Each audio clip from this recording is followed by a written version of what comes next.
महकमा मौसमियात का बारिशों से मुतल्लक हंगामी ऐलान, हदायत जारी।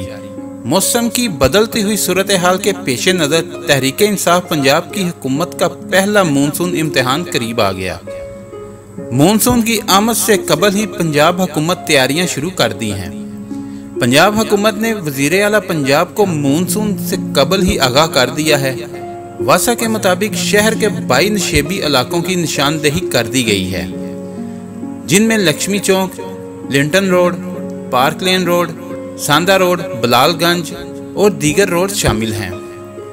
ज़राए के मुताबिक महकमा मौसमियात ने मानसून की पेशेनगोई करते हुए कहा है कि इस साल मानसून 1 जुलाई से 30 सितंबर तक होगा और बारिशों का सिलसिला वक्फे से जारी रहेगा और सैलाब का खतरा पहले से 10 गुना ज्यादा है। खूब मूसलाधार बारिशें होगी।